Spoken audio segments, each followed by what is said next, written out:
Hey, y'all, and welcome to day 27 of the WSOP and to the fourth annual WSOP and All Vegas Poker Daily Spaces coverage. I'm Sherry Pluskota, aka Peaches, aka the Oprah of the poker community.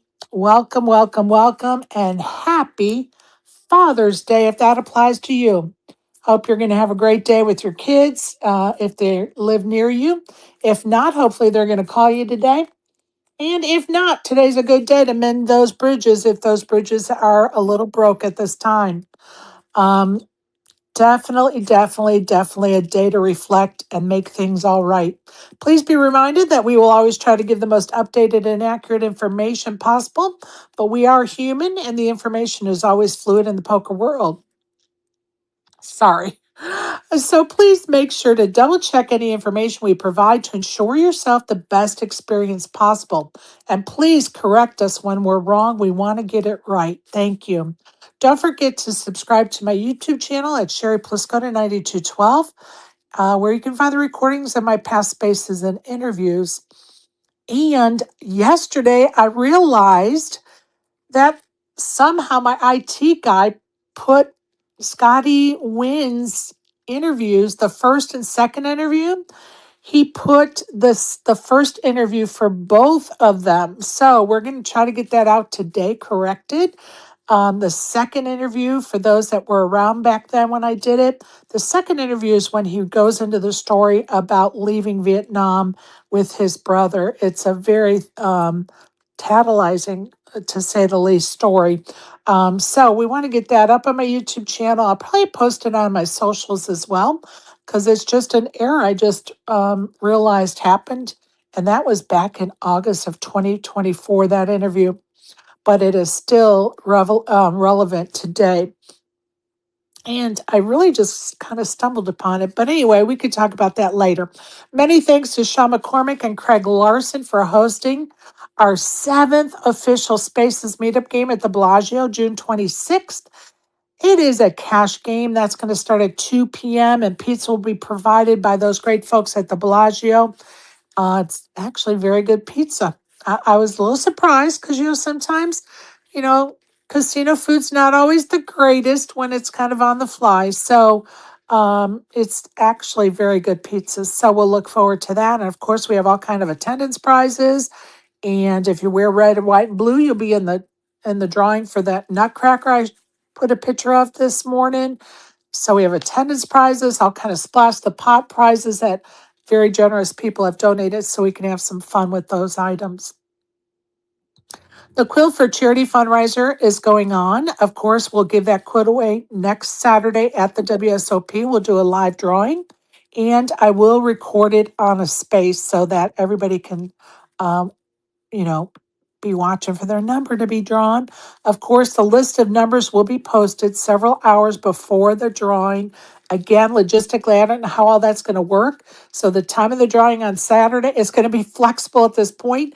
But I want to give several hours of those ticket numbers being posted between then and when I do the drawing so people have a time to find their number before the drawing. So that I know for sure. I posted a tweet this morning asking folks to come sign the quilt that have won rings or bracelets. And I tagged a bunch of people, as well as those that just their business may have one of the squares or they're associated with the square. You know, a great anybody associated in my space can sign my square, or the spaces square. Anybody that used GTO Wizard can sign that square. We have a Vegas Strong square, so if you live in Vegas or support Vegas through that tragedy, of course you can sign that one. Or there's a Here Fishy Fishy square you can sign. So there's lots of spaces to sign on that quilt. Everybody is invited. You're part of the Green Visor Gang. That shirt is on there. So come sign that quilt square. But I would appreciate it if you guys, if everybody in here and everybody listening in the future can retweet that tweet I have inviting people to come see. And you'll see a lot of bracelet winners and ring winners in that list, as well as businesses that have squares on it. If you could retweet that so we can get the word out, I would appreciate it. We're coming to the final stretch of that fundraiser. I'm supposed to get an update tomorrow. I'm thinking we're pretty close to $1,000, if not slightly over, but I could be wrong. It's close. So we shall see what those numbers look like tomorrow. And hopefully, this big push this week will get those numbers up maybe another 1,000 or two. So, looking forward to seeing who wins that for sure. Don't forget, Ilsa Zolti will join us tomorrow and give us a lesson on resetting after you have a bad loss or if you feel yourself going on tilt. So, looking forward to that lesson while Joey's out in the wilderness. I leave for Vegas tomorrow. So here's what's going to happen. My flight is at 6:10 a.m. Like, shoot me now. Okay.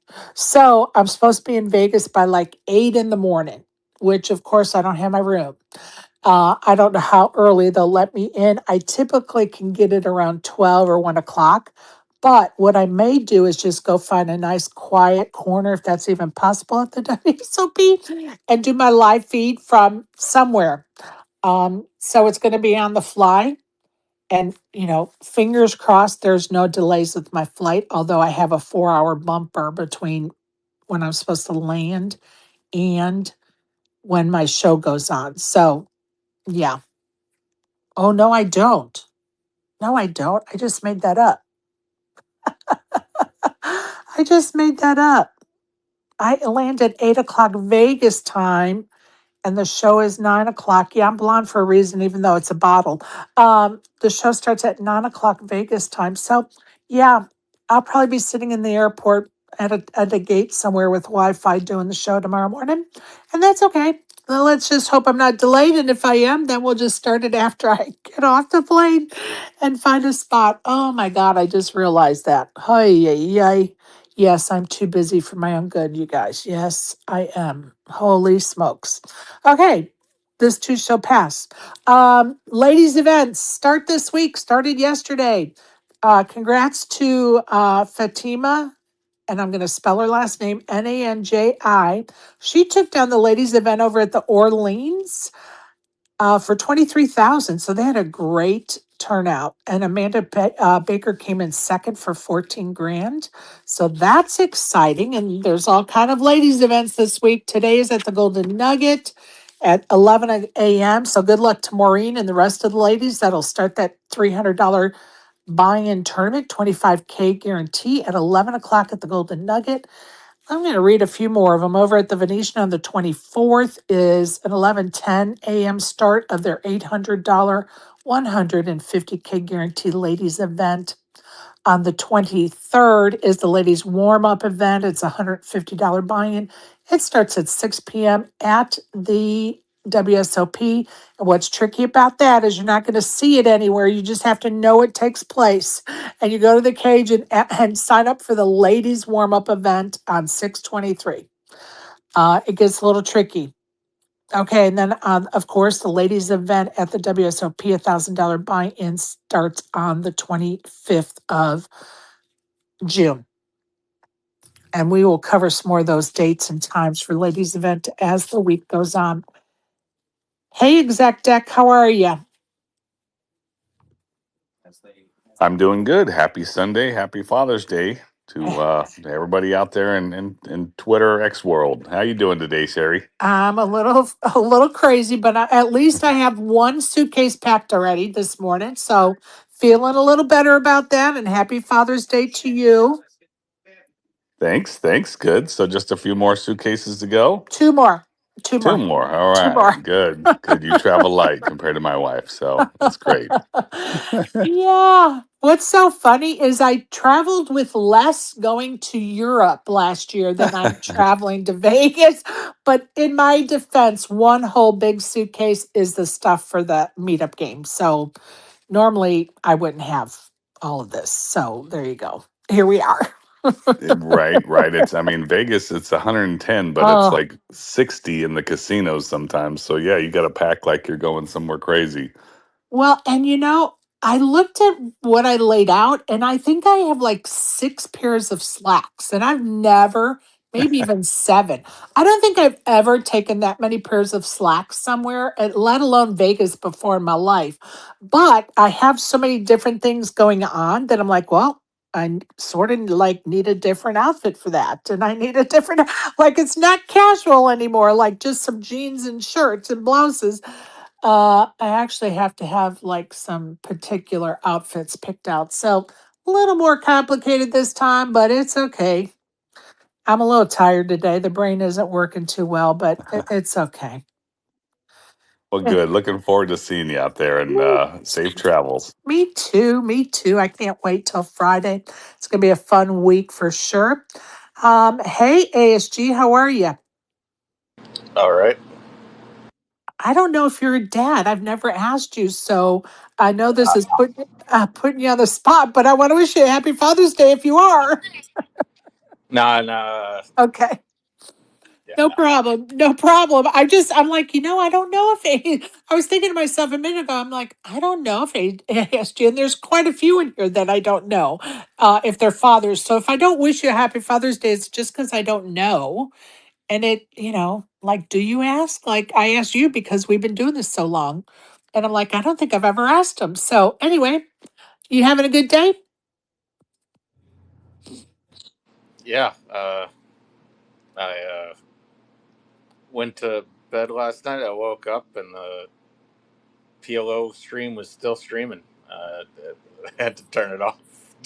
And I'm gonna say I turned on the street. I'm jonesing. I'm not gonna kid anybody.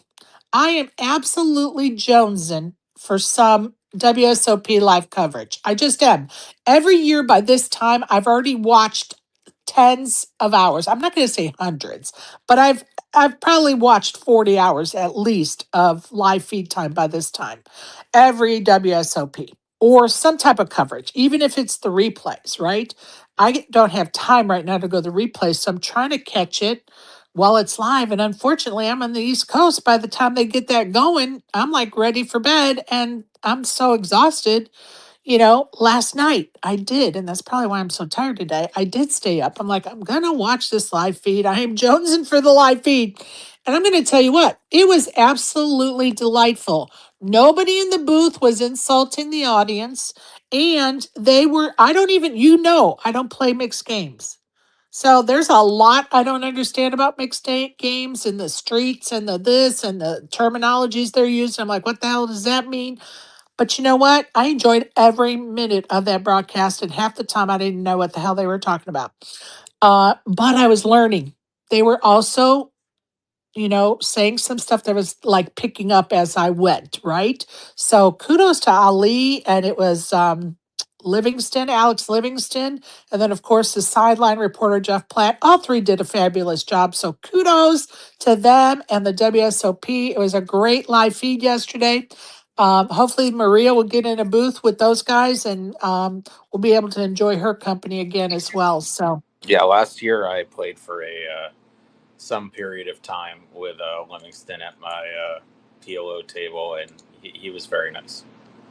yeah, he seems like a really great guy. And the thing about it is, and Joey Ingram's very good in the booth too with mixed games. Like sometimes people forget that some of the audience members don't know all of the terminology. Like I'm completely a blank page. But Alex, Joey Ingram, some of the folks just do such a great job of explaining stuff that even though I don't know, like I'm learning it and I understand what they're talking about.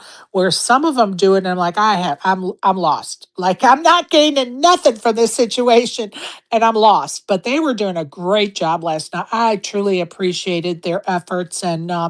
Watch a live feed. Like I was like, yes, I get to watch this. So yeah, kudos to them. Job well done, WSOP and crew.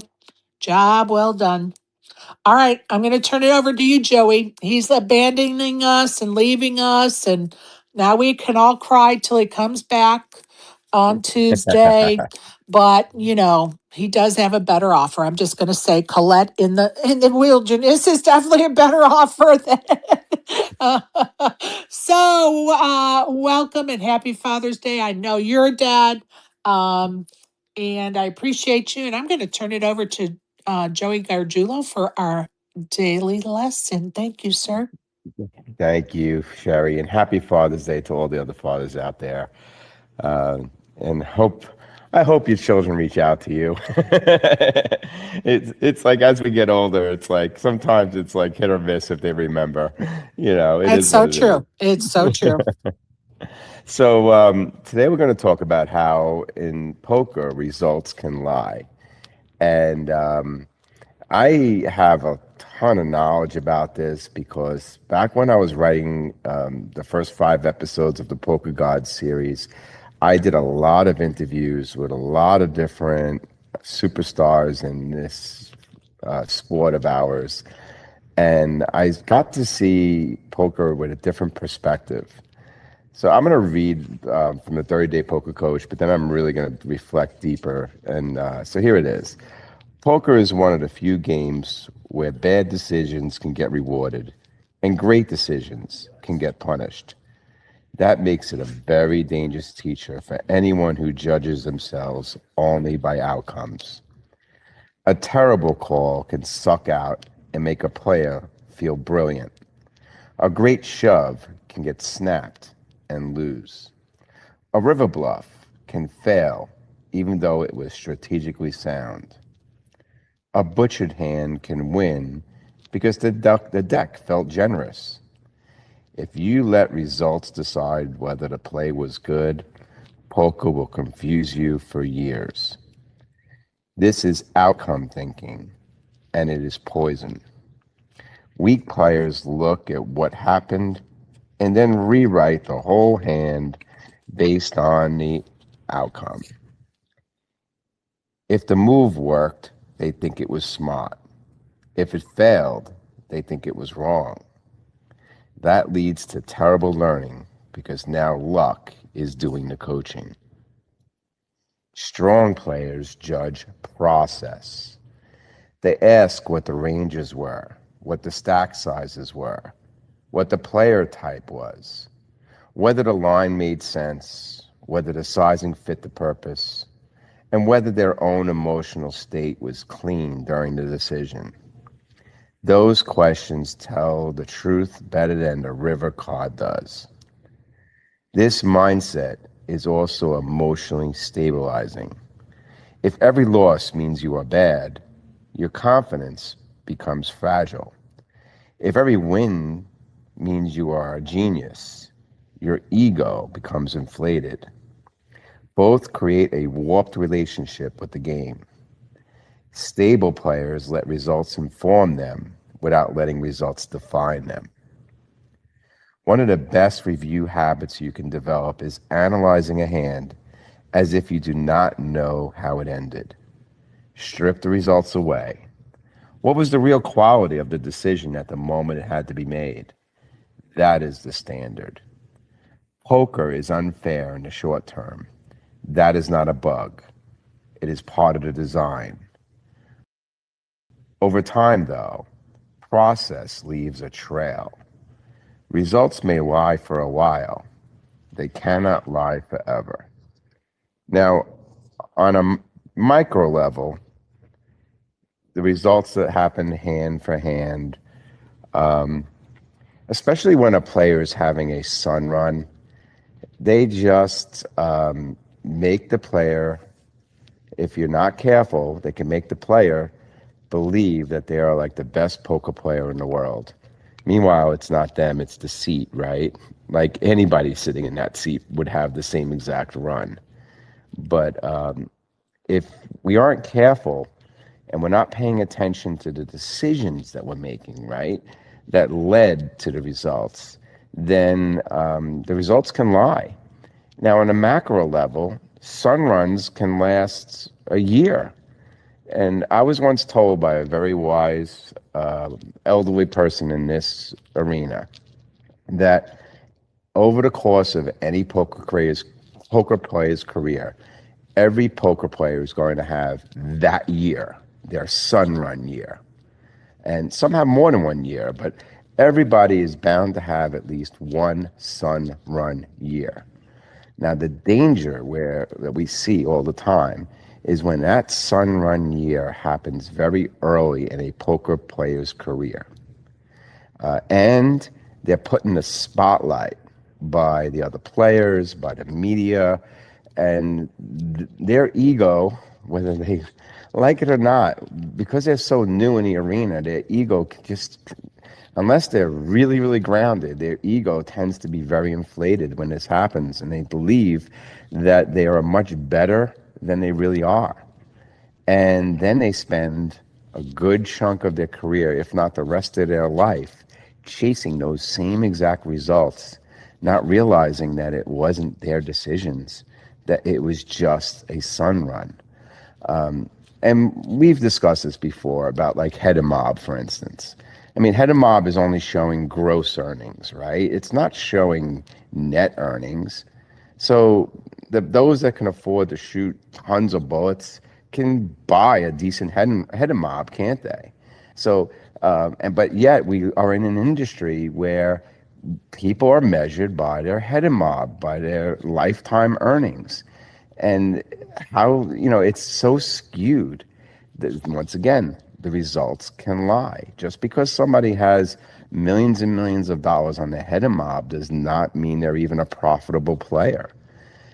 Likewise, and those of you who are cash players like myself, we know that when you're a cash player who plays tournaments, nobody knows how much money we're making with cash. Nobody knows how much profit we're winning or how many losses we have in cash. Yet cash does not show up on Hand of Mob. So I mean, I've seen it before. I've sat at a table. We've all done it. We sat at a table and you head them up somebody, and it's like, wow, this person has 7 caches. They must be a newbie. Only to find out that this is a really seasoned player that once in a while plays tournaments. So that's another example of how results can lie.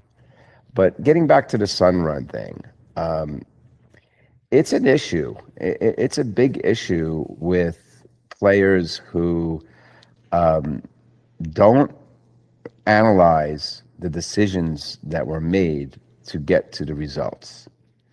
And it can really, really be dangerous for those players who just believe that their luck is going to be, if they even acknowledge it's luck, if they believe that they're going to ride the luck box all the way for the rest of their career.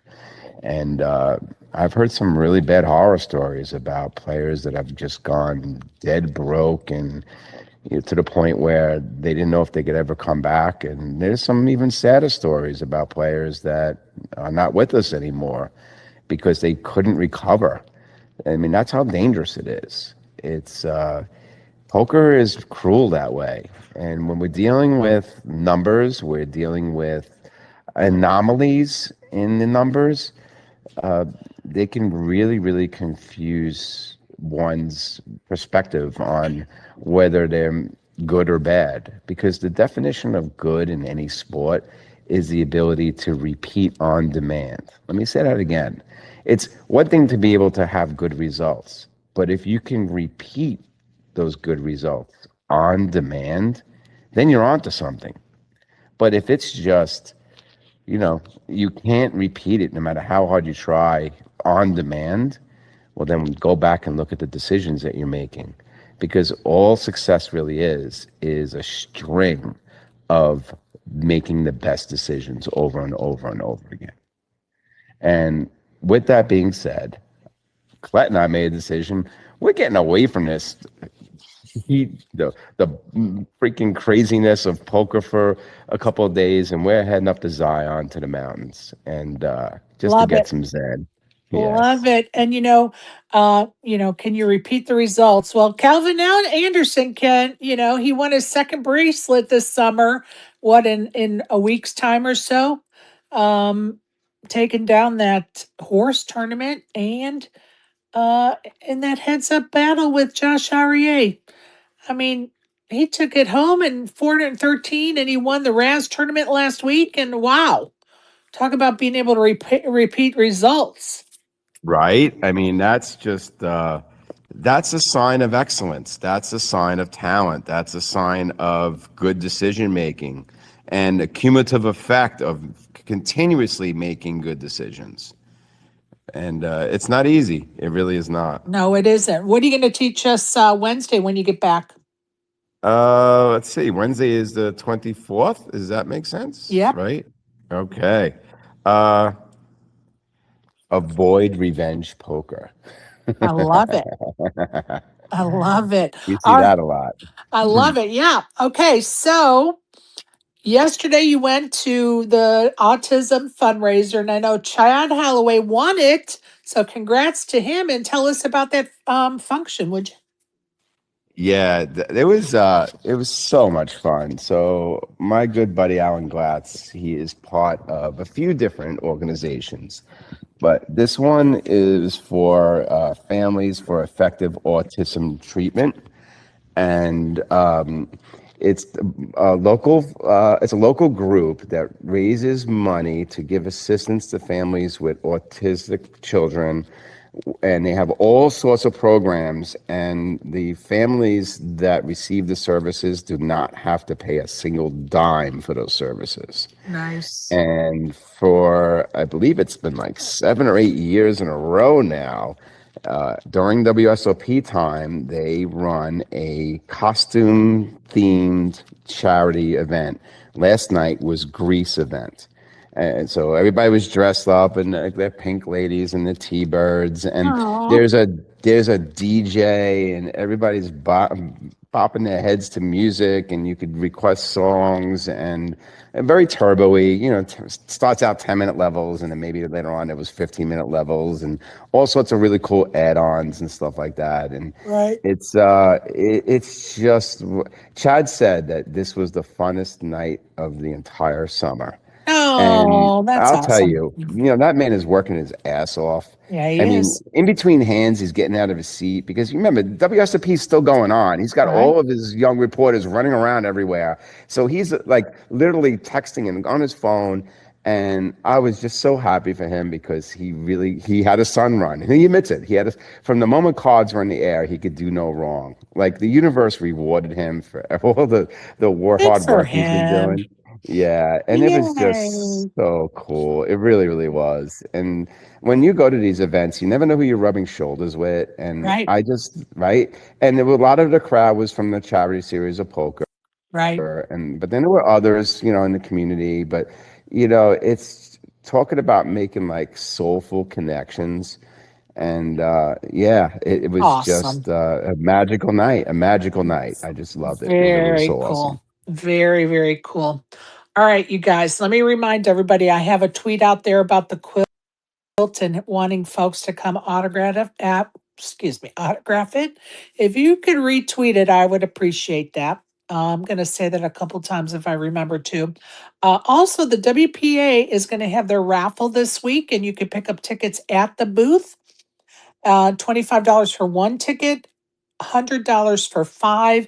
They're giving away $1,000 seat into the WSOP ladies event that starts on Thursday.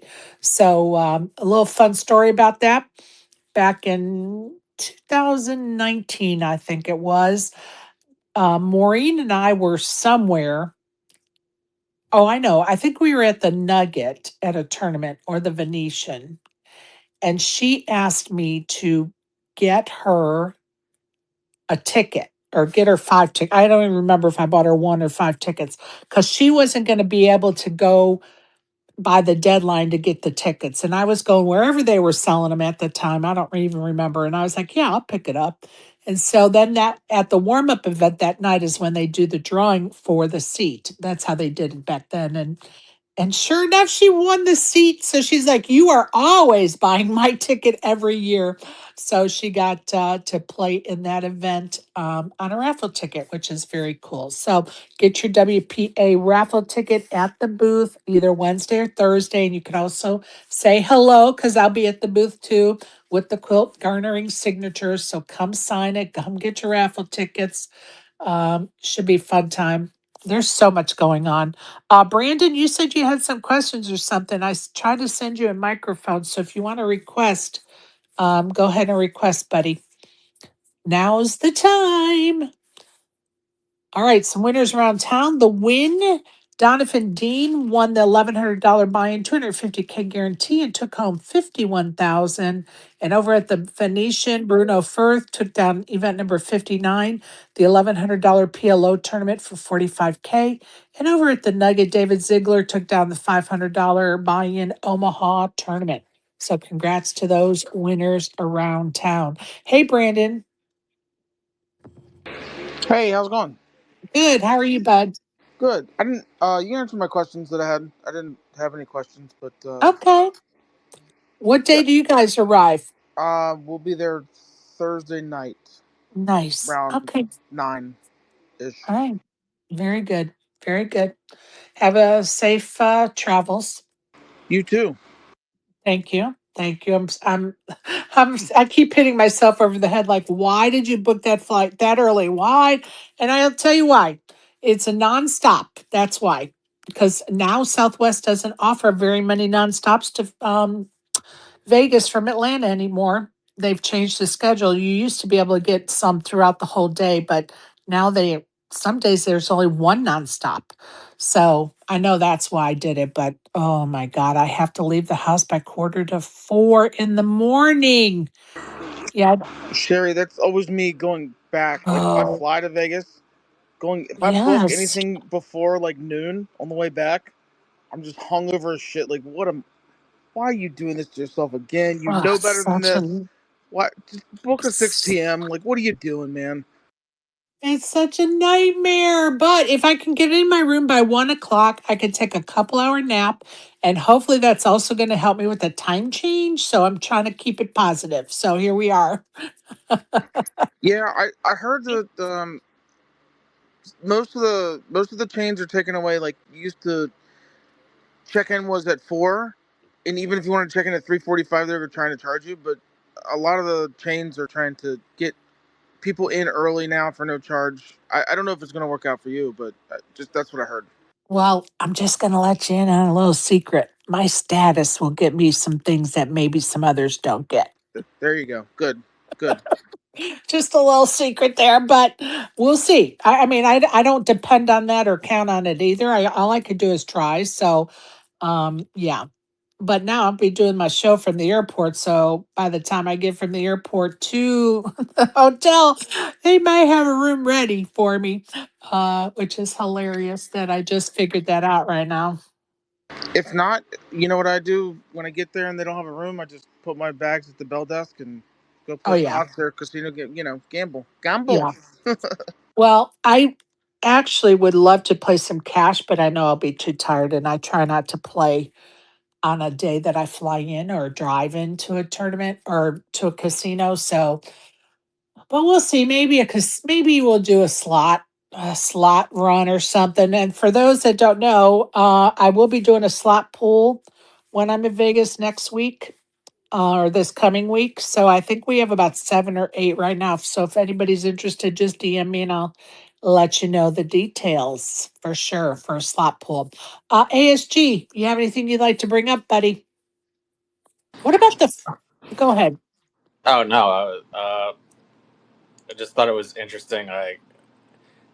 He broke the streak a couple of days ago, but I thought it was interesting. I think I saw on Reddit that Alex Foxen had 4 tournaments in a row where his caches were all final tables. Unbelievable. Incredible. He That saw is so he, crazy. he saw his wife with another bracelet. And he's like, no, no, we got to do something. I can't let this happen. That is so crazy. ASG, did you read this story about the 4 card burn pile or something? I didn't have much time before I went on air to look into that, but there was some hand that instead of a 4 card flop, the dealer ended up burning 4 cards or something. Did you see that? Yeah, I shared it. So Ian Matakis said, so uh, Yeah, it looks like he said.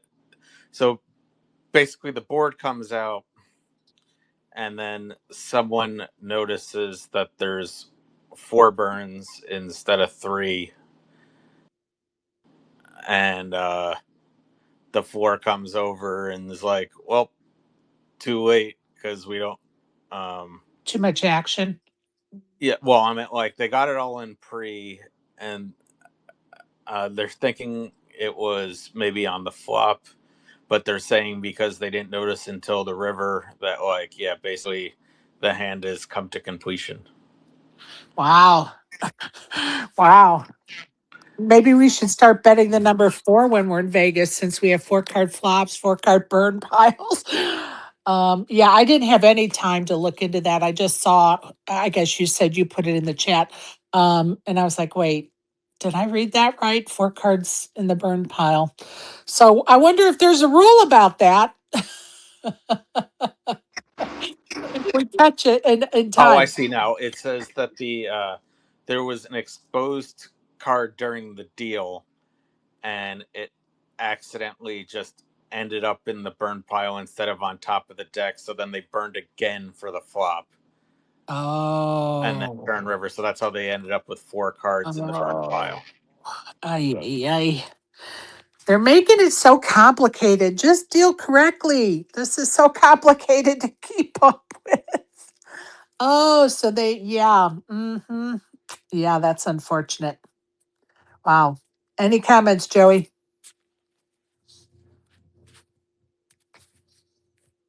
Yeah, it's just I think now that this has happened so many times that players are literally looking for it. Like I've heard stories about like players sitting there with their phones ready to record just to like. So I believe it's being a lot of this stuff is probably happening every year, but now it's being brought to the light Right. because people want to report on it. Like, oh, here we go. It's, I don't think it's more than any other year. I think it's always been this way, but now it's more up in the center stage. That's what's going on here. Well, but I think there's some things that we've not heard. Like we've had social media for several years now, and we've been doing this show for several years. I've never heard of a 4-card flop or that there was a rule about it. Like I feel like there's like some new things happening. Yeah, well, somebody said that, and this is one thing that we have not heard of, but somebody said, what if Copac changed something with the coding on the cards that we don't know about? And it's a defect in the cards. Like nobody's even thinking about that because it's Right. happened to some experienced dealers as well. It's not just the new dealers. There's some highly experienced dealers that this has happened to that have been recorded. So Right. And quite honestly, it's just an error. I mean, it just is unfortunate, for sure. It's very unfortunate for sure because it is influencing or changing the outcomes of things. Uh, and I also think about the dealer starting to deal that heads up um, hand to the button. And, you know, the guy that should have won didn't, and the guy that shouldn't have won did. And, wow, well, that's, That was right. that was crazy. That was the craziest thing I've seen all WSOP. Like that's really bad.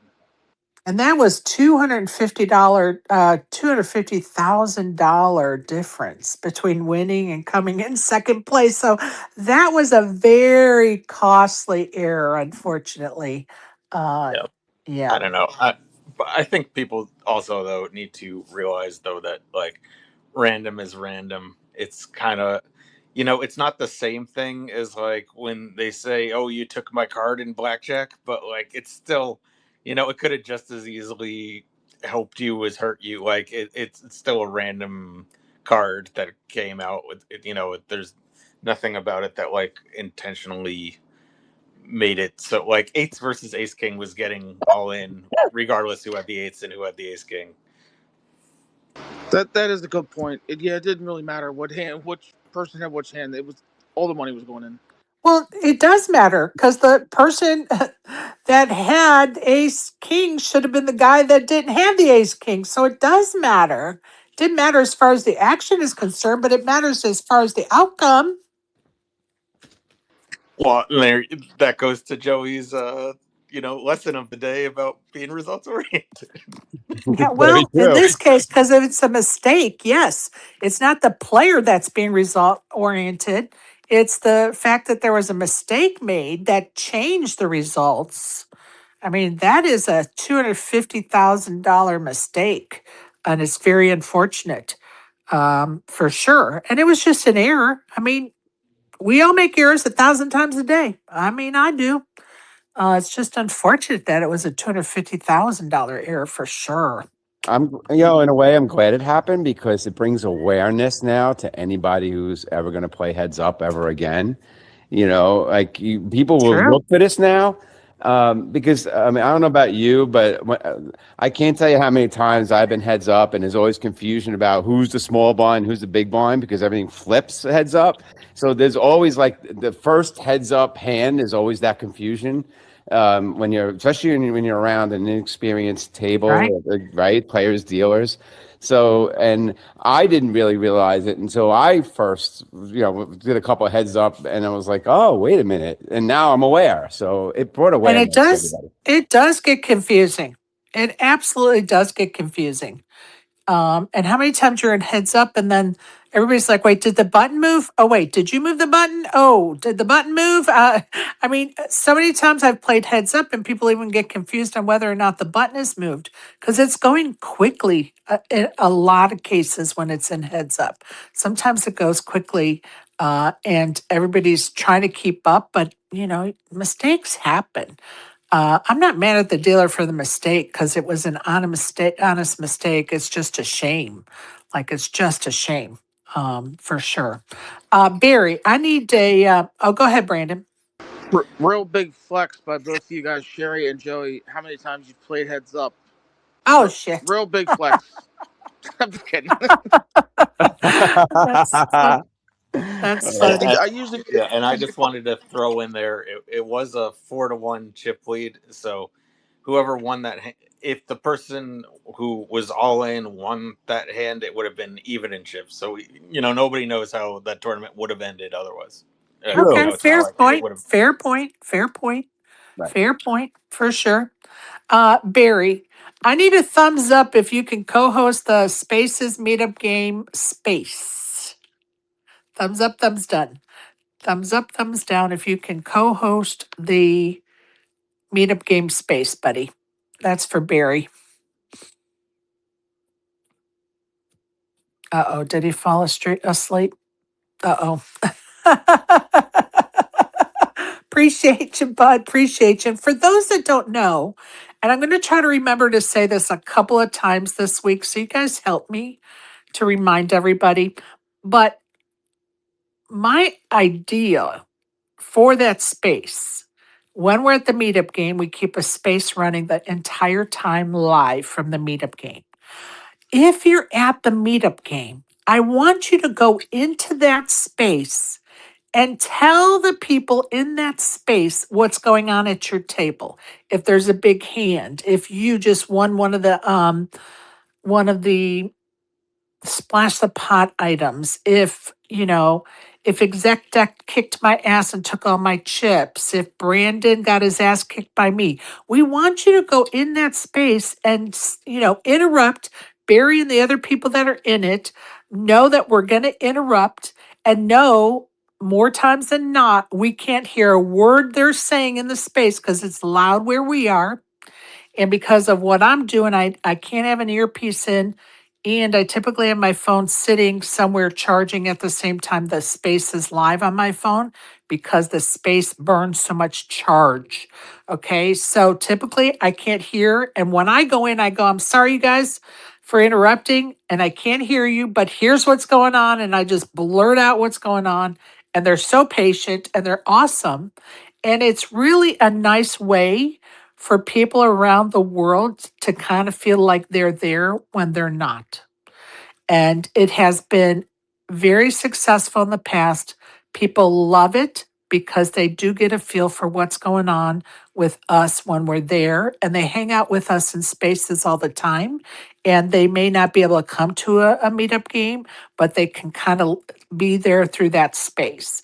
And so if you're at the meetup game, the people in the space understand that you can't hear them and you're interrupting them and they get it. And so just do it and it's okay. Or if you have your earpiece in and you could hear it, and I know that in the past somebody stayed in the space a lot of times with their ear thing in and just clicked on the microphone and interjected, and that's fine. However, you can do it, but just update the folks in the space of what's going on at your table. Hey, we had a deal or deal 20 cards on the flop, whatever. Of course, the Even if blotch. even if somebody can't speak, just maybe in the chat of the space, type in Right, what's going on. right. Any kind of communication in that space is appreciated, and it makes it fun for the people that are tuning in the space. And Barry, whoever's hanging out with him in this space, they're waiting for us. They're like, well, okay, what are we going to talk about now? And trying to do time fillers as well. So for us to like come in there and announce what the hell's going on helps that space as well be entertaining to those that are in there. So um there we go. I just wanted to put that out there. Go ahead, Brandon. Have you thought about a YouTube stream? Because I think Sean McCormick said that as long as you let them know before, you can stream or whatever. Okay, I don't know if so, that's. I know that's a lot for you. I'm not asking you. I'm just well, saying if it's an idea for somebody to and I think appreciate about doing. I appreciate that. And I'm just going to tell you that I've had people hounding me to do a YouTube channel for 3 years. And when I was on Flophouse Radio, Raquel wanted to go live on YouTube. And I'm going to tell you, I fought it hook, line, and sinker.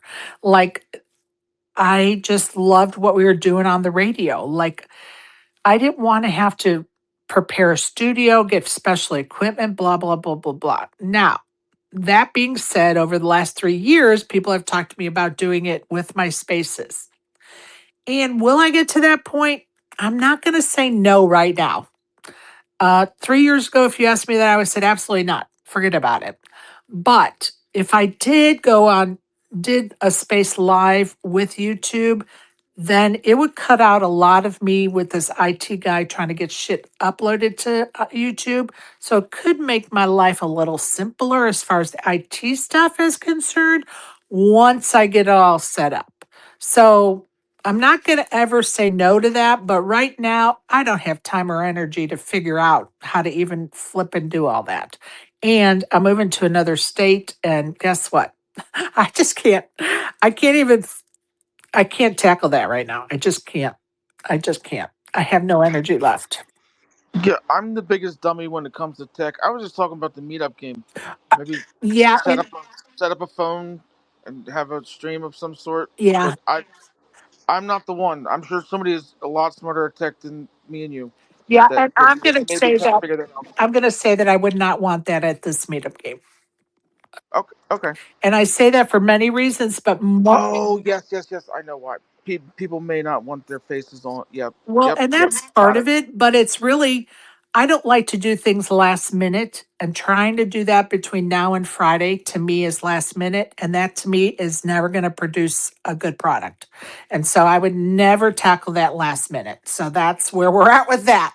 But I That, appreciate that suggestion for sure. yeah, it makes sense. Yeah. Thanks. Absolutely.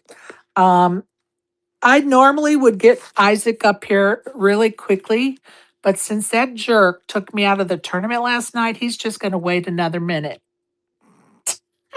Damn. In the goo, bitch. In the goo, bitches. Happy Father's Day, Isaac. What it would, it would be really funny is if it was Mac and not Isaac. Mac would be like, "What the hell?" Did he take you out of the tournament on Jack's, Shay? Uh, I don't even remember what the hell the hand was. Honestly, I don't.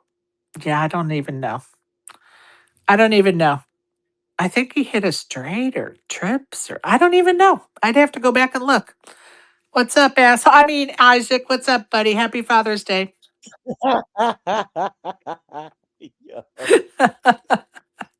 Yo, good morning. I was Good like, morning. I am gonna poke at him when he comes in here this morning late. I'm gonna be like, yeah, you just sit down there and wait, buddy. Hey, at least I made use of it. I got the second. Okay. I know you used my chips well. Good job. Where's my cut now? Yeah, yeah. How are you, Uh, pal? I'm pretty good. I'm pretty good. Got woken up. I have this. There's this huge fire. Oh, yeah. It's some refrigeration facility that's been going on for like 5 days by me. Oh, Yeah, yeah. It's a big old mess, and all kinds of horrible smoke is everywhere. So that's been waking up the house every day for the last 4 or 5 oh, days. that's never Yeah, good. I would have to, I'm yeah. going to tell you, with my allergies, I would have to like go 20 miles away probably and stay in a Oh hotel. yeah. I would Oh not be able yeah. to And breathe that. we were close. Yeah, we were close too. But the crappy part and the beneficial part is that I'm in a little bit of a valley. Yeah. So the wind, when it starts kicking up, it kicks everything a little more east. Oh, But if the winds start kicking north, no matter what, it blankets this area. right. And then it So it's like, hovers. yeah, yeah, which sucks. But besides all that fun, I hope everybody's good today. It's going well. It's going well. It's going well for sure. Wishing all of our dads a happy Father's Day. Also, don't forget Ilsa Zolti will be with us tomorrow. Well, Joey's enjoying the wilderness with Colette. Reminder, the last way to qualify by earning tickets into the drawing for the Hippodrome Casino London giveaway is to play at the meetup game on June 26th at 2 p.m. at the Bellagio. And what's in that giveaway? It's one entry to the boot camp and supper on October 17th and one 300 € entry into the ladies' event on October 18th. This does not include airfare or lodging. And your last chance to get entries into that drawing is by attending the meetup game. Many thanks to Carrie Jane Craigie and the Hippodrome Casino London for giving us that prize package to give away. It's exciting to have something like that to give away. And we will do the drawing for that at the meetup game. So those that come to play and want to qualify for those entries, we'll see that day if they win it or not. So looking forward to giving away that package for sure. Very exciting. All right, Isaac, you have anything you want to bring up? You got neons or no Mm. neons? Yeah, I got neons. I just gotta grab my notes All actually. right. Have we talked about the 50K PLO so far? Uh, no, but I'll tell you what, while you get the neons, I'll read through this stuff and then we'll hit on it. How about that? Sounds good. All right, over at the WSOP at 10 a.m. is event number 59, day one. $500 Salute the Warriors tournament. At 11 a.m., event number 50, day 2D, the $1,500 Millionaire Maker. My friend Chris Conrad, who many of you may remember as the Biloxi Bomber, who I've interviewed before. He actually is a friend of mine. I got to know him on my radio show at Flophouse. So he's followed me over here to Spaces. I appreciate him and his wife, Kat. He is the chip leader with 1.2 million, and Eric Einstein is in second place. And I forgot to write down how many chips he has, but he's in second place. So good luck to those folks today. 12 p.m. is event number 57, day 1B, $1,000 pot limit Omaha. Will get underway at 1 p.m. Event number 58, day two, the $1,500 deuce to seven low ball triple draw six-handed tournament. Let's see, 872,000 in the prize pool, 657 runners, 125 remain, 167,000 at the top waiting for the winner. Stephen Hubbard is in the Chipley with 405K. Patrick Mulder has 373,000, so they're pretty neck and neck. A little shout out to number 59 in chip stack sizes, Heather Elkhorn. And at number 70 is Chicken Bok Bok. So good luck to all those folks in that tournament. At 1 p.m. is event number 60, day one of the 50K Poker Players Championship. Also, final day of event number 55. Robert Cohen of the UK has 9.1 million. And is it Joa Semino, Simano, Simao has 7.0 7 million. There's 5.2 million in the prize pool, 110 runners, 8 remain. There's 1.3 million at the top waiting for those folks. A couple of bracelet winners that are bracelet winners within the last 2 weeks are still in it to win it. Santosh, Kahari, and Yuri are all still in that tournament. So out of those 8 remaining, 3 have won a bracelet in the last week or two. Crazy. That is insane. Uh, Winners, event number 46, the 1K seniors event that we all know Blaise hates. 6.6 million, 320, I'm sorry, 339 got paid. Holman Mohammadi took home first place in 660K. Larry Quang took home 450K for a second place finish. Event number 53, the $1,500 5 card PLO eight-handed had 1.7 million in the prize pool. 198 got paid. Zach Grunberg of the U.S. took it down in 271,000 home for his efforts. Hoakley took home 180,000 for his second place finish. Event number 56, the 3K six-handed tournament, 3 million in the prize pool, 173 got paid. I'm just going to spell this gentleman's name out of respect because I will butcher it. Abhishek Mhatre took home 492,000 for finishing first. Pierre Jacobson took home second and 327,000. Event number 54, the 10K horse event.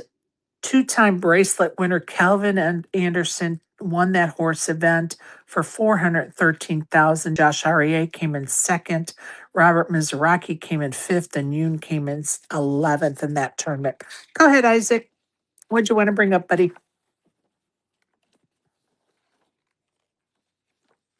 Yo, Isaac. Ooh, I was scared for a second right there. Alrighty. So, all right, y'all.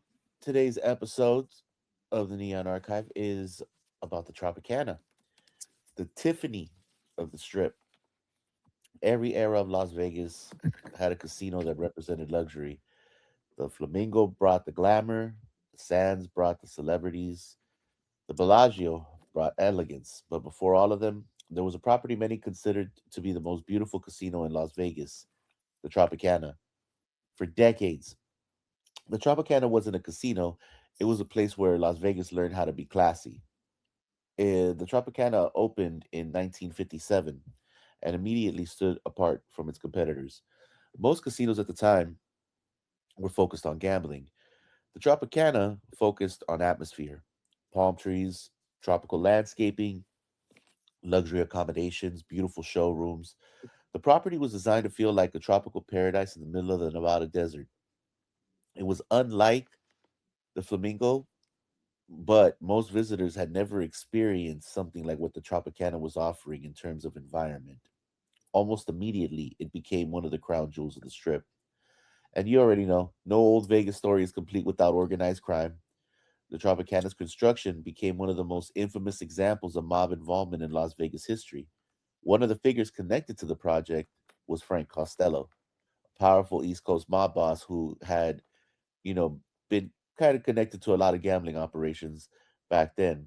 The Tropicana's early development was also marked by like some financial irregularities, investigations, and allegations, all kinds of organized crime financing issues. Ironically, those same forces helped build many of the casinos that transformed Las Vegas into a global destination. The Tropicana entered a nickname that followed for generations, which was, like I said earlier, the Tiffany of the Strip. Think about what that means. Not the biggest, not the loudest, not the flashiest, but the most elegant. The casino developed a reputation for sophistication that few competitors could match. When visitors wanted like old school Vegas glamour, they often chose Tropicana. The Sands had the Copa Room. The Tropicana had Follies Bergère. Originally inspired by Parisian cabaret productions, the show became one of the most famous revues in Las Vegas history. For nearly 50 years, Follies Bergère helped define Vegas entertainment. Lavish costumes, massive productions, beautiful staging. The show became one of the longest running productions in strip history. Generations, actually, of visitors associated the Tropicana with that iconic experience. Like the Riviera, the Tropicana became a favorite filming location. Its instantly recognizable design appeared in numerous films, TV productions, and documentaries about Vegas. When filmmakers wanted like the classic Vegas look, Tropicana was often near the top of the list for a filming location. Its tropical theme helped separate it from every other casino on the strip. While never considered a poker powerhouse like Binion's, the Tropicana became a favorite destination for countless recreational players over the decades. The casino represented something many poker players appreciate: comfort. The Trop wasn't trying to overwhelm you, it was trying to welcome you. And that made it a beloved spot among locals and repeat visitors. By the 90s and the 2000s, Las Vegas had already entered the new age, and massive resorts were dominating, the entire strip and the skyline.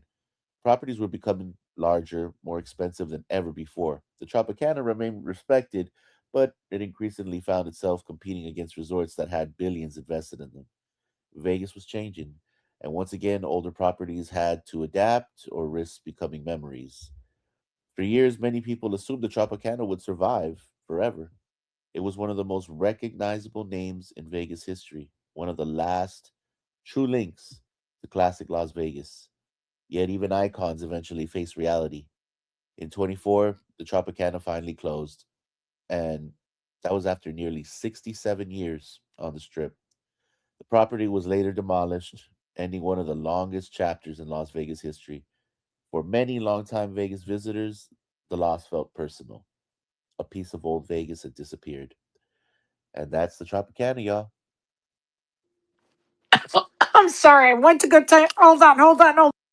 Whoa, okay. So, yeah, let me see. Let me see. What was going on at wasn't Tropicana the one that was hosting that Bally Poker Live too forever? I think it was. Only for a couple of months. Unfortunately, it was Who supposed was it? to. It was only Oh, for a few months, but I think when they build the I'm sorry, I've got a tickle. Sorry, you guys. I think when they build the baseball field, though, that they were supposed to go back in there, but I don't know if that's still going to hold true or not.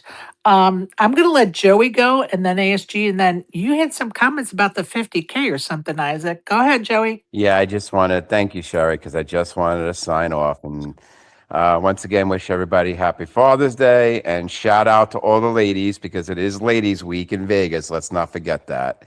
And with that, we're hitting the road soon. All right, have a good trip. Be safe, and we'll see you Wednesday, buddy. All right, thank you. Thank you, bud. Appreciate you. All right, ASG, go ahead. I got to shut my mic.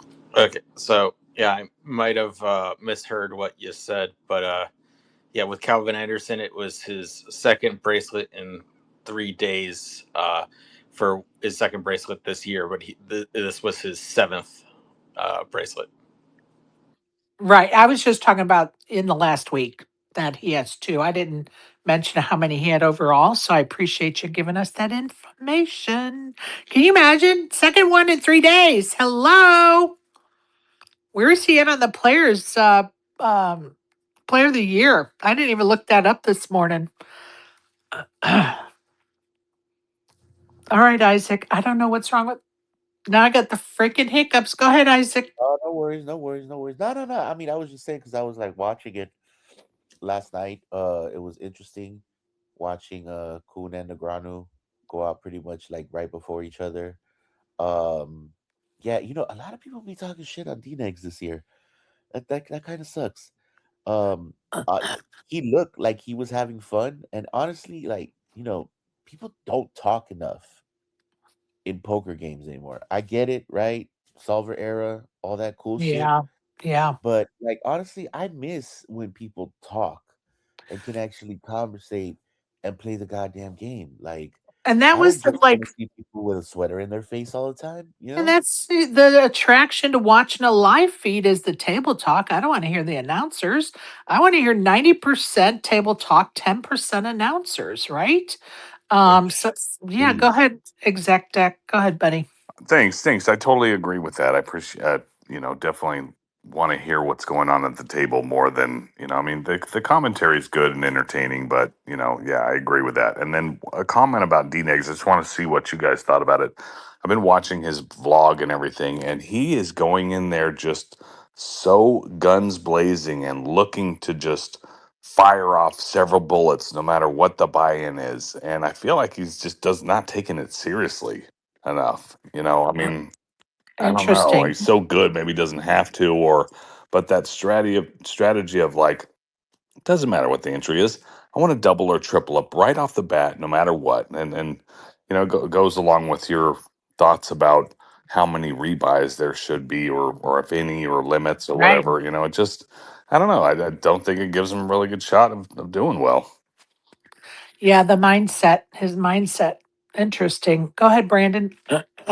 Sherry, I have so many things, but what I wanted to say to Isaac is, do you think guys at that level, at a 50K level, get annoyed by getting his vlog, his phone shoved in their face?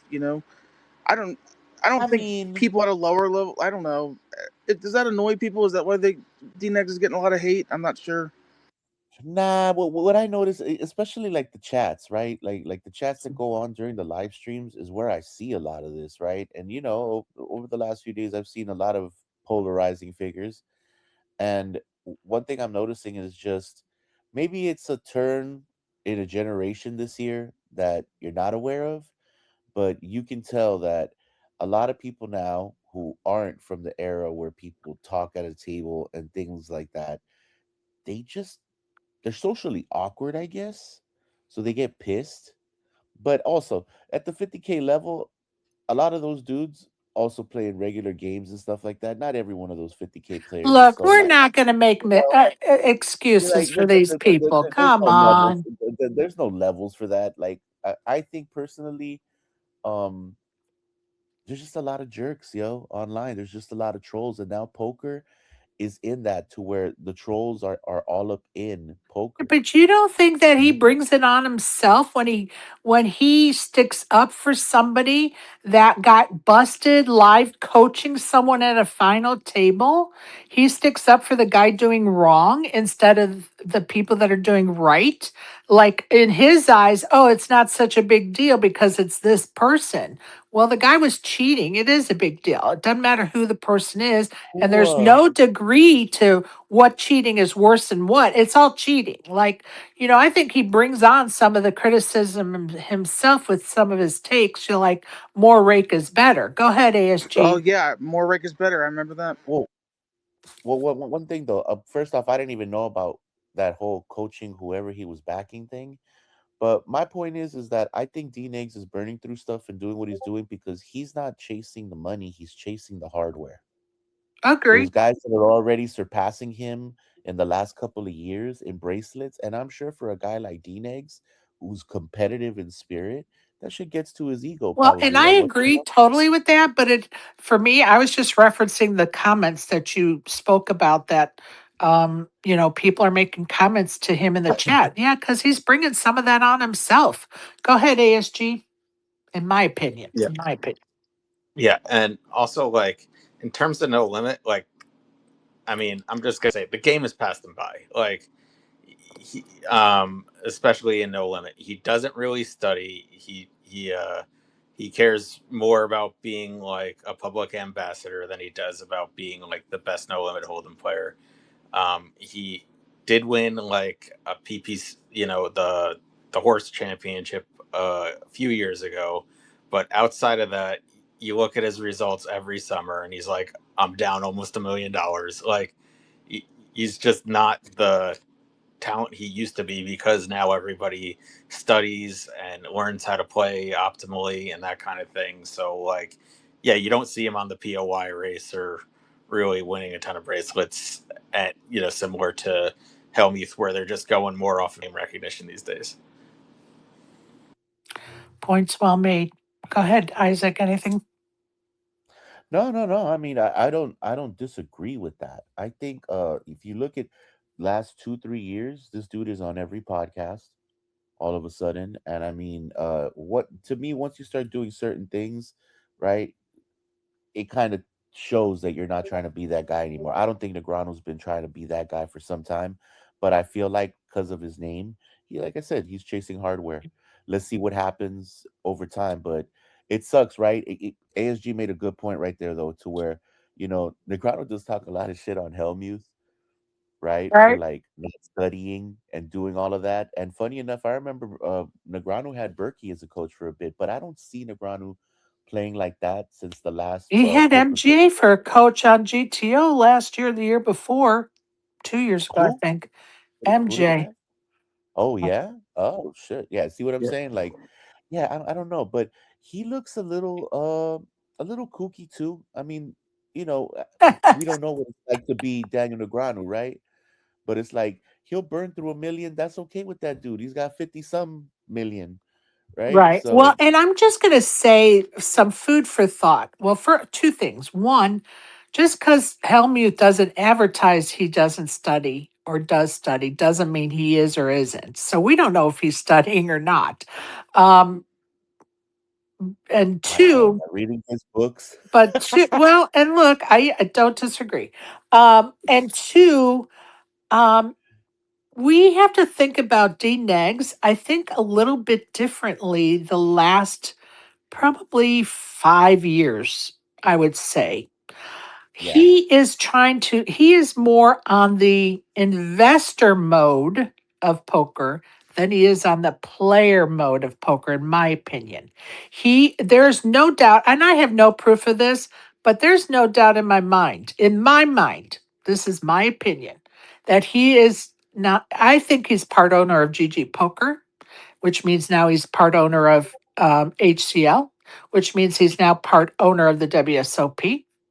So I think that all of that business dealing he does, all of the publicity supporting all those things because he is one of the investors and that's his focus. And so for him to go out and burn and be in debt, so to speak, $1 million for buy-ins this summer, that's nothing to him in comparison to what he's making on the back end Yeah, of being part owner. yeah, and even if he isn't part owner, they're paying him a ton of money, and everybody's questioning, well, how many of all those $1 million of buy-ins are really your buy-ins versus what GG is just giving you to enter these Yeah, events. that's right.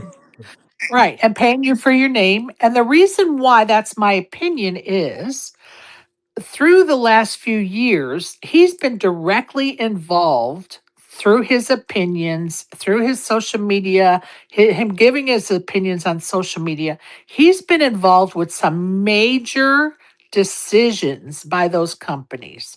And when I say that, I think back to Dan Brazilian. This is a prime example. He pushed hard for the face of Dan to become one of the faces of poker, right? He pushed hard. He wanted him because of his social media following. Like he pushed hard.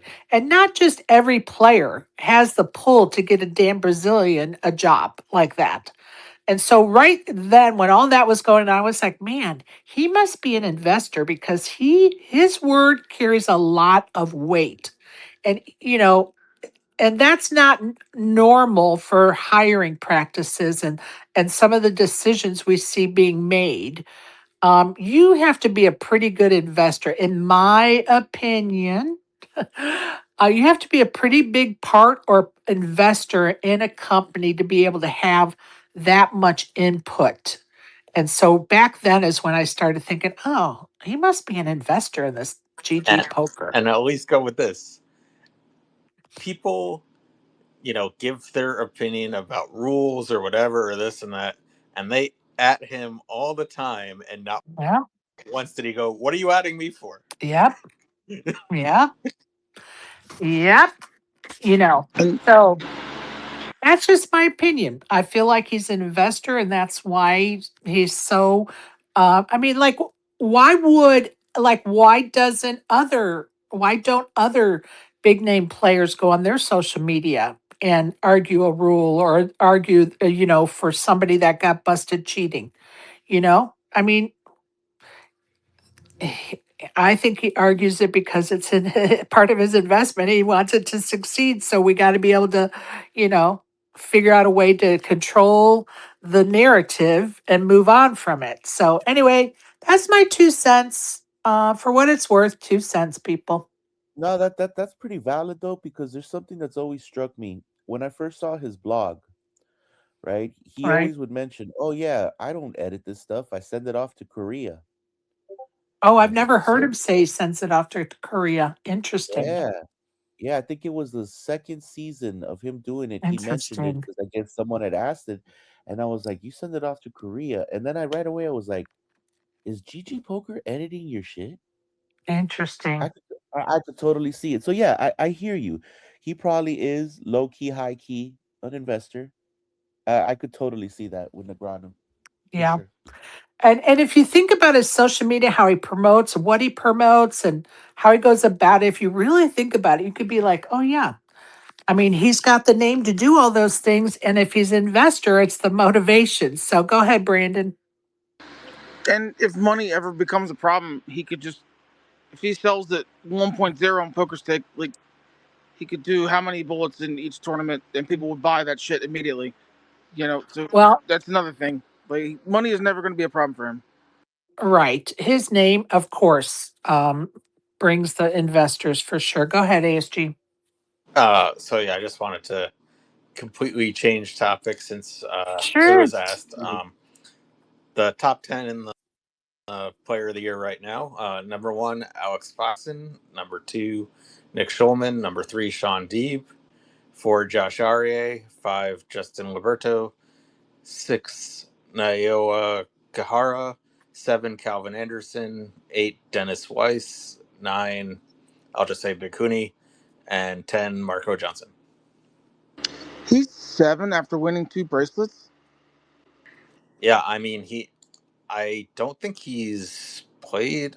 So he's won 2 bracelets, which got him like Wow. 1,500 points, but then he just has a 36th place in the $600 mixed Hold'em / Omaha, and it looks, well, yeah, he only has a few others, and it looks, I'm not sure if he even really, no, it looks like yeah, it doesn't look like he really played at Europe. So basically, he's got like 2 700-point things, 100-point thing, and then 43, 30.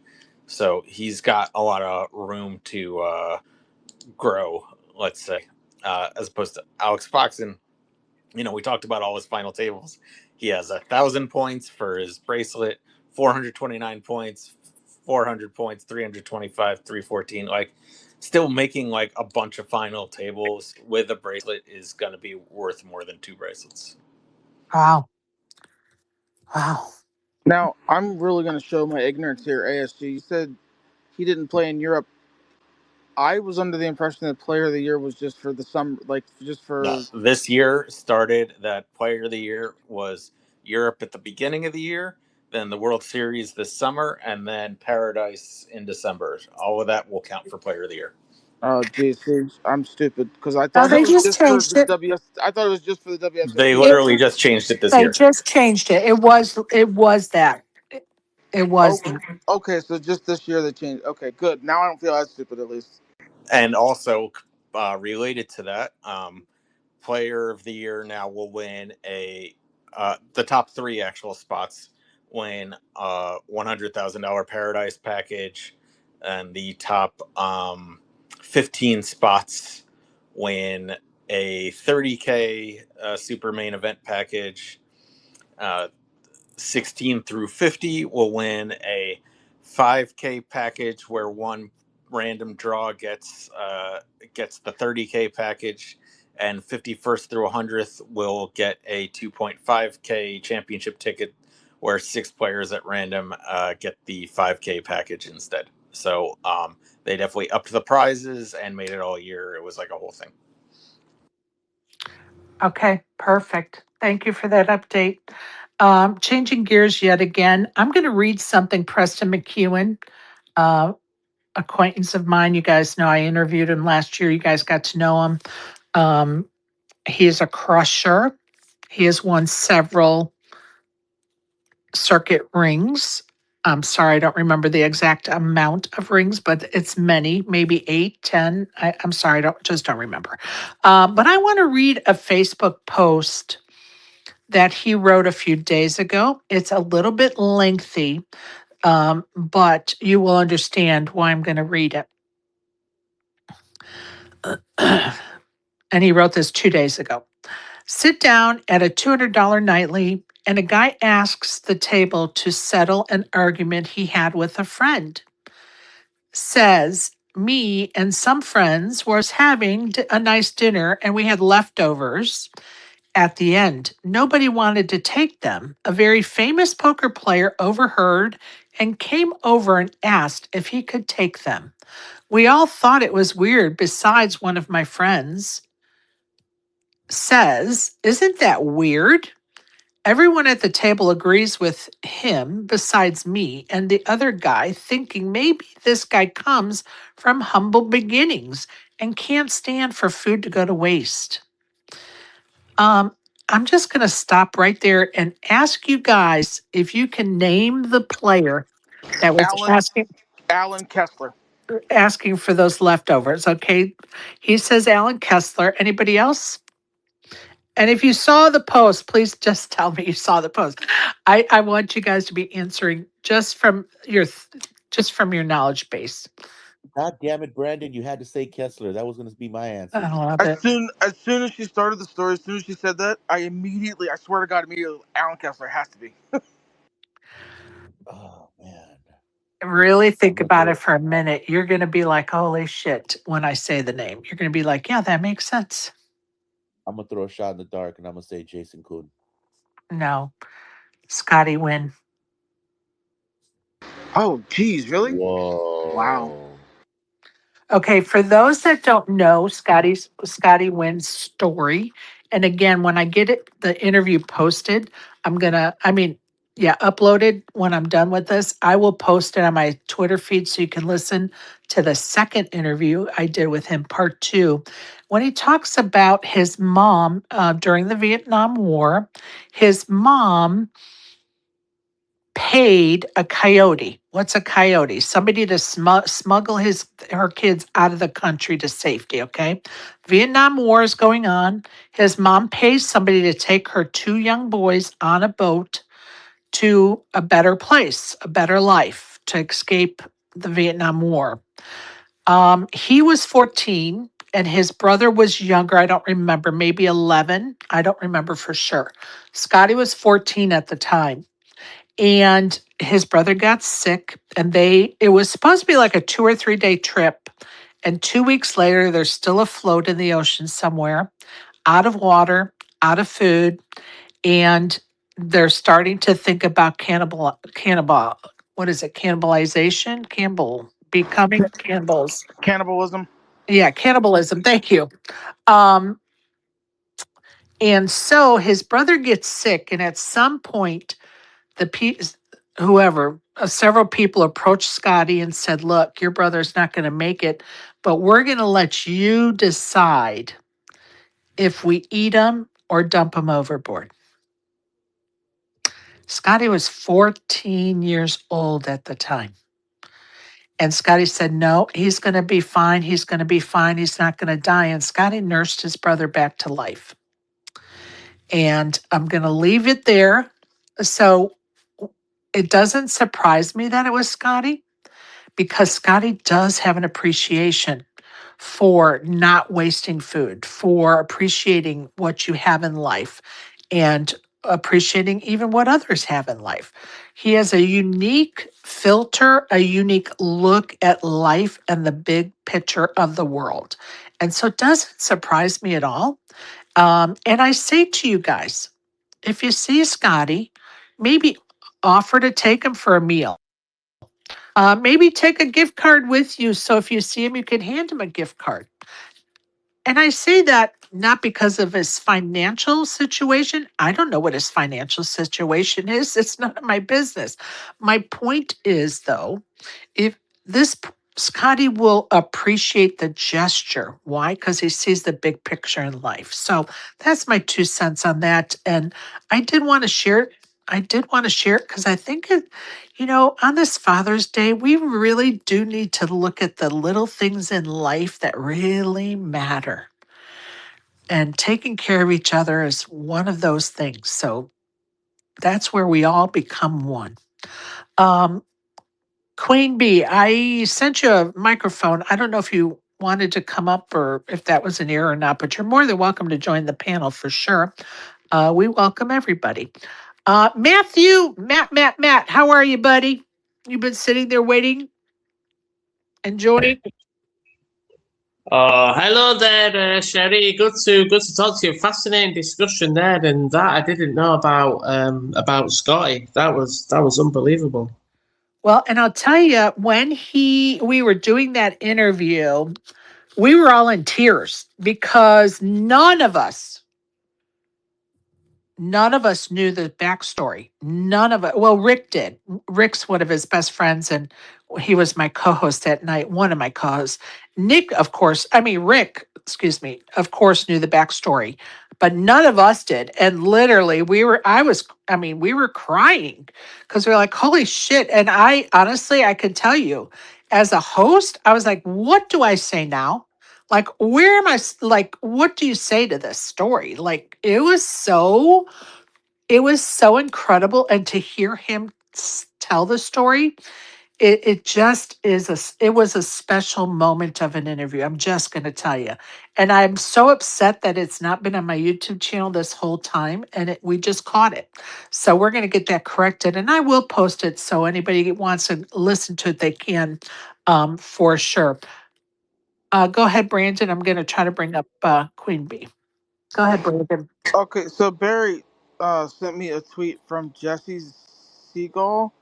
I looked at his profile. Is a manager at the lodge, and he said, I don't know if this is true. WSOP is now requiring a riffle after the deck is taken out of the machine. We've come full circle. Hand shuffle to machine shuffle to hand shuffle. Crazy. If you have to riffle after the machine, then you're openly admitting the machines don't work. I don't know if it's true, but after what happened with the thing where they dealt two same hands in Three back to hands. backs, Yeah. yeah, like I I don't know, just discussion topic. I don't really have an opinion either way. Thank you, Barry, for sharing that with Brandon. It does. Uh, my mind is all over the place on this one because then you also have to think about the dealers that can set a deck, right? And can cheat by setting a deck. So, yeah, there's lots of ways to look at this discussion. I think automatic dealers or shufflers are awesome because they speed up things. But I don't like the fact that they are hooked to computers and they are reading the cards. Like if they just shuffled the cards and had no link to a computer and yeah, I think they have to become more basic than they are. But we're going to move on and we could go back to that in a minute. Welcome, Queen Bee. Hey, thank you, Sherry. I'm one of Joey's angels, and I just pop in here and there. I know he's gone, but it's a little late now. I was just going to say on the Preston McEwen, he's from Tennessee. He's from really close to where I'm at. Great guy. I know he's out there in Vegas. If you guys get a chance to say hello to him, you can't miss him.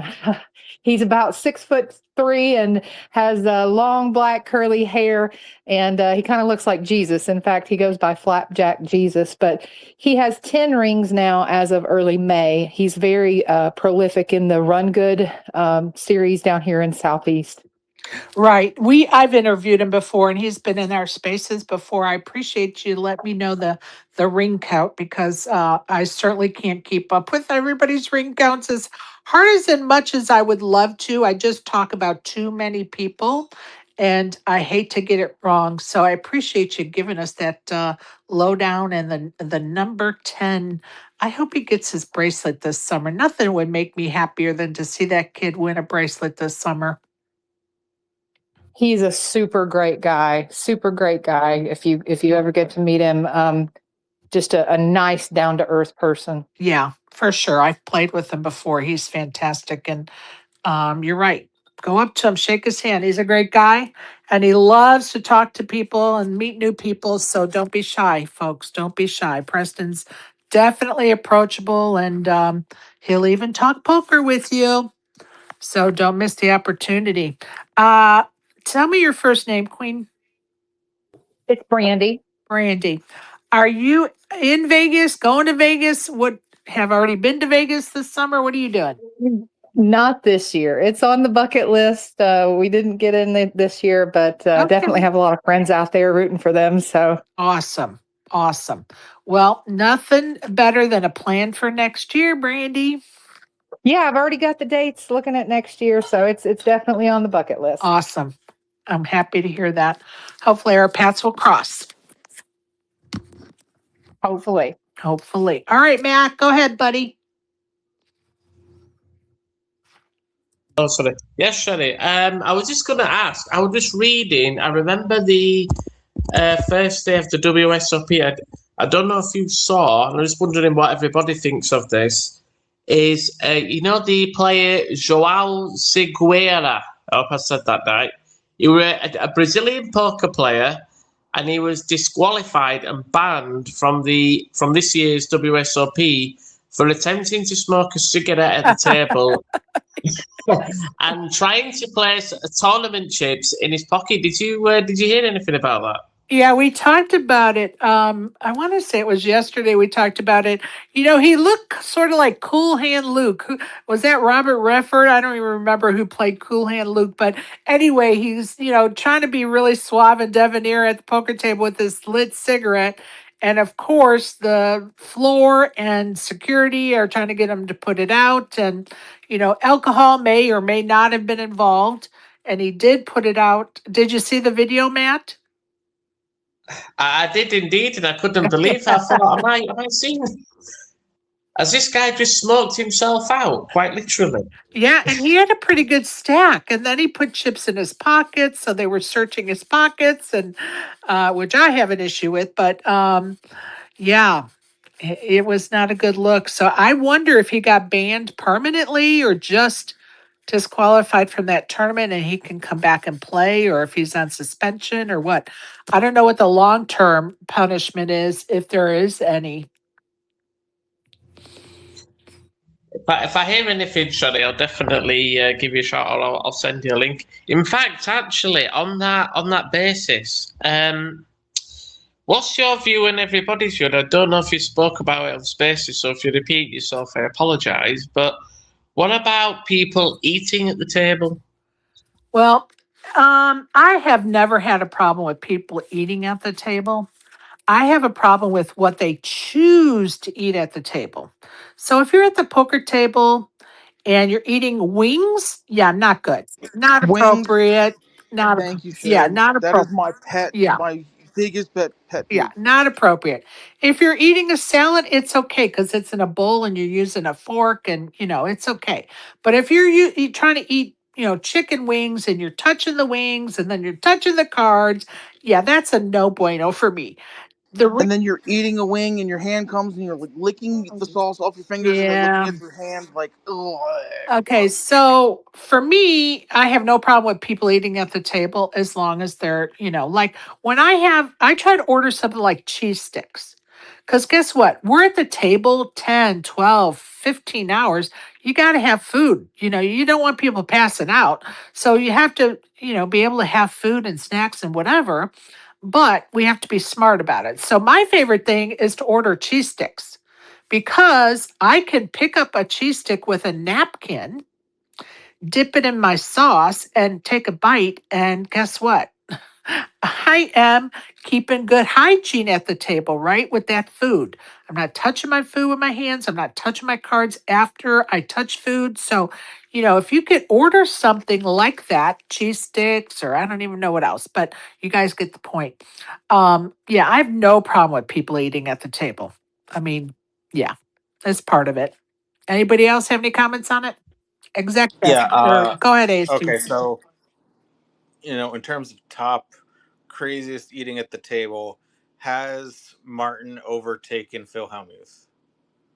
Oh, I don't know. I haven't watched any live feed. Haven't watched enough live feed to know what he's even eating. What's he been eating? I'll have to show you the clip. It has to be seen to be. Oh no. Is it gross? Oh God. Yes, Oh, it's wow. Yeah. It's worse than the Helmuth sandwich. oh no. No, it wasn't even a sandwich. It Oh. was a bratwurst he ate like a psychopath. Oh no. Not good. Yeah, that's not good.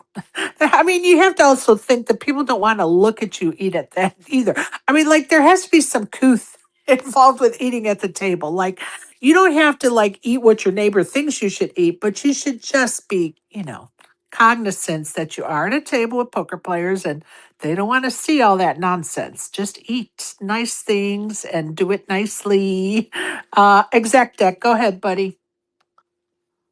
I don't understand how someone could touch all these cards and chips and then touch their food and put it in their mouth without a fork or something. I mean, just that's I don't get it. But I do want to come with some sort of fake Cheeto dust all over my fingers and just be touching everything just to mess with people. And I don't recommend popcorn, people. Don't get popcorn and bring it to the table, please. Good God. Go ahead, Matt. Oh, that was a classic, that one. The reason why I was asking that, Shreddy, is my uncle works at the casino over here in Leeds, the Grosvenor Casino. Yes, sir. And they had somebody, they were playing No Limit Hold'em. It was 500 people that was entering. And this guy that came in, sorry about that, Shreddy, I said interference. And this guy came in with, I think it was about 2 bags full of food. So he'd probably been shopping before they were playing poker. Oh, God. And he had everything. He had pizza. He had that buffalo chicken. I know you sell it over there. Yeah. We have it over here as well. And he also had this big bottle of, and I'm not joking, Sherry, Budweiser. The big cans you can get. I don't know if you can get them over there. Yeah, like the 30-ounce can, 32-ounce cans. Well, he had a pack of 4. Oh Lord! And he put 2 full bottles full in there. And guess what happened to him? Drunk and passed out.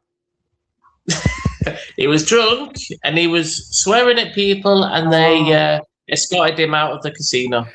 Yikes. Yeah, that's not a good look, people. I don't recommend what Matt just outlined. I don't recommend it at all.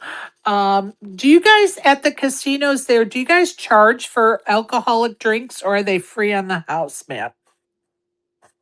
Do you know what? That's a good question. I didn't ask my uncle that, but I do know they charge in our money anyway. If you were buying, say, a small bottle of whiskey, for example, the Jack Daniels, and I should say other whiskies are available. Right.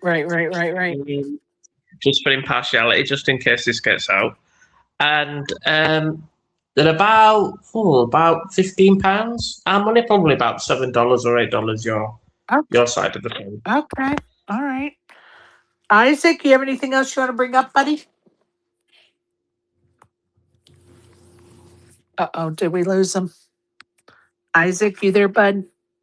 He shows as a speaker for me. Is he shown as a speaker for you guys? Yeah. Hello, Isaac. Yeah, he may have lost service. He's got that T-Move phone. Sorry to interrupt you, and for Brandon as well. I'm just going to let you know it's been a pleasure being on your show as usual, and I'm glad you had a little good laugh at that story I was telling you about what happened over here. And I wish you and everybody all the very best. And for the fathers out there across the pond, a very happy Father's Day from the UK. Thank you, Matt. Thank you. I always enjoy when you come to visit with us, Matt, for sure. I love hearing what you're doing in real life. You're helping people by redoing apartments so they can have affordable housing, and it's a great cause to be working on. So I enjoy you visiting with us, Matt, and we learn from you and you learn from us, and it's awesome. Bless you for that, Sherry. It's very kind. Thank you so much, and look after yourselves. Absolutely. Appreciate you. Absolutely. All right, you guys, I'm going to go around the horn because I think, it's Father's Day. We need to go out and celebrate our dads, whether they're still with us or not. Um, and just, enjoy the day, no matter what you do. I appreciate all of you. Glad you tuned in. I'm going to go around the horn and see if anybody else has anything they want to bring up. And then we're going to sign off, you guys. So, Queen, I'm going to let you go first. Brandy, would you like to bring up anything or discuss anything? No, thank you. I'm good. Awesome. Glad you joined us today. Exec Deck, how about you, buddy? I'm good too. Have a great day out there. Good luck if you're playing on the felt, and if you're with your families. Hopefully, fathers are getting spoiled and everybody's having a nice day. Look forward to seeing you in Vegas and all those that are going to be there. Excited about it. Me See too, ya. buddy. Thank you. Appreciate you. Go ahead, Brandon. You're next. Matt's not here. I wanted to ask him if did you hear back from? I missed yesterday. Did he report back on whether he could vote in the WSOP Hall of Fame or no? If he could what? He could vote in the Hall of Fame, Poker Hall of Fame thing. Okay, so right now, the nomination period is over. It ended on the 20th, which was yesterday. And the only people that vote on who's going to be in the Hall of Fame, make it into the Hall of Fame, are the Hall of Fame members that are still alive.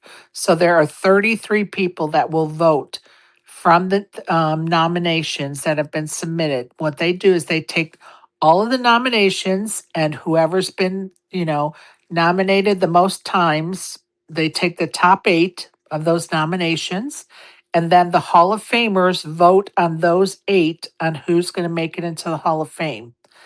Now, they are doing the voting process differently this year, so there is a chance that more than one person will get in. So we're going to have to see how that all shakes down. But Matt will not be voting. You're right, sure. I used the wrong word. I meant the nomination. Remember, I sent him the link, and he wasn't sure if he could nominate somebody because he said something about the UK not being able to. It didn't work for him or something. Okay, so I just screwed up because you know who I thought you were talking about? I told y'all, my brain is fried right now. I thought you were talking about Matt Savage. No, remember Matt No, I do now. from I do. yeah from Yeah, the no, I UK, and do now. I absolutely do now. But for some reason, when you said Matt, I just went to Matt Savage. well, I also said vote and not nominate. I said the wrong word, No, but it's okay. It is okay. and he said he would try the link that I sent and see if he could do it. But Yeah, I don't know. I don't know. The last I heard, he couldn't, but I don't know if he's been able to since then. I think because he doesn't have a VPN, he isn't able to, but I'm just guessing. Just yeah, just guessing. I my curiosity Yeah. just gets the best of me sometimes. So I was just curious, and then So now you have to try to remember to ask him the next time he comes I in. I will ask him the next time. I was going to ask him when you went around the horn. I was going to ask him, but I didn't realize he left. Yeah, no worries, buddy. And No then worries. did you guys talk about 1.4 gate yesterday? Um, we have kind of touched on it. Is there anything you'd like to bring up about it? Go right ahead. The dummies buying it at 1.4 are the dummies, not the ones selling it at 1.4. Is my Of opinion. course. Of course. I mean, it's a free market. We may not agree with it, but guess what? People don't have to buy it, but they do. That's their choice. I mean, If you're buying him at 1.4 when you can get the Grania at 1.0, or how you can name 100 people that you can get way less than 1.4. So, you know, we live in a capitalist society. He's welcome to sell it for whatever he wants. But you're the dumbass if you're buying it. You're a dumbass if you're buying it. well, I mean, Katie Lindsay, I think, is at a 1.1 markup. Kessler does like I want to say he does 1.2, but I could be remembering that incorrectly. But, there are plenty of people that have proven track records that you can stake. There's lots of people that will take your staking dollars. Um, I just, yeah, it's the American way. What did the circus man say? There's a sucker born every day. Every minute. Every minute. There you go. So there you go. And if people spend their money on it, hey, that's their money to spend, and God bless them. And there's something to be said about having a Hellmuth name for sure. And Hellmuth definitely knows how to market. So here we are. Here we are. All right, Isaac, are you back with us, buddy? It still shows him as a speaker. All right, ASG, anything you'd like to bring up or chat about, or? Yeah, one, until the stream last night, I didn't know Phil had a second kid, or at least one. No, like they interviewed Nicholas Helmuth, and I was like, oh, there's another one that's not even involved in this. Anyway, How old is he? Oh, you didn't know definitely over either? 21. Yeah, they both play. Yeah, because he was playing in some other tournament, and I was like, oh, so he's just putting it on the kid with his name. Anyway, And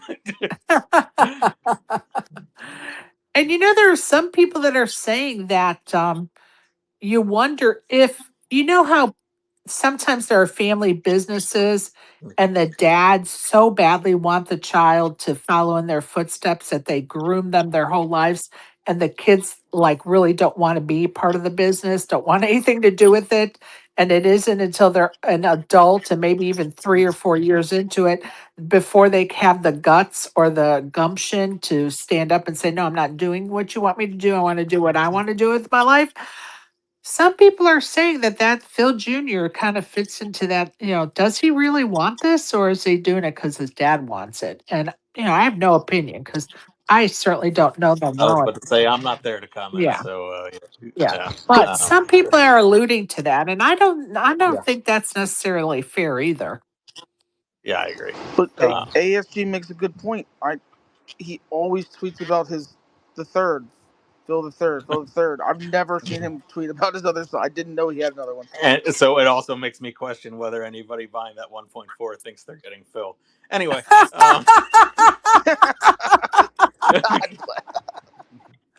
ASG's coming in hot. Anyway, also coming in hot. Speaking of Kessler, I stand with Paul Campbell, the TD of MGM. Thank you. Oh my God, his remarks, and then Sean is trolling it as well. Not this time, buddy. I was like, oh, if we don't know what we're talking about, Alan Kessler wants them to change the structure for a tournament that's today, and I think he tweeted about it yesterday that he wants the structure changed. And Paul Campbell, who is the TD over at and he has I think he's the director of the poker room. I'm sorry, I don't know his real title, but anyway, He's tournament poker manager of the Aria. thank you. He's like, no, we're not changing it. Like it lost kind of a thing, and you just have to go over and read the comments and Paul's like response because it is funny. And then Sean McCormick is trolling the whole situation, which makes it even Do you want me funnier. to read it? Yeah, go ahead. Okay, so Kessler says, I hope this is a typo, blah, blah, blah, with the structure. Paul Campbell quote tweets and says, it's a great structure, as anyone who actually played our limit events will attest to. One-day event that lasts roughly 13 hours. Just please stop being the self-appointed voice of the mixed game community. For the players who attend, it's exactly what they want. And I was like, whoa, Paul is not messing around today. He is telling them like it is. And it's kind of funny. And I couldn't help but wonder because if my memory serves me correctly, Paul is leaving Aria, unless that's changed. And so I was like, oh, Paul is like laying it out because he's like leaving already. It doesn't matter what he says on social media. Uh, but I swear I remember him tweeting that he's leaving the Aria. And then the guy from up east is coming to the Aria. Did you see that? I saw that. I don't remember his name, but I saw he took the job as the poker director at Aria, but I don't remember his name. Yeah. I saw the tweet though. Do you know that person, ASG? Because he's coming from Harbor, I think. National. I don't play in Maryland, so no, I Okay. don't. Okay. Perfect. No worries. But I was like, I'm pretty sure Paul's leaving. So he's just like, let me get a zing or two in here before I leave. I just thought it was comical. But, I love the RE and the folks over there. They're doing a great job for sure.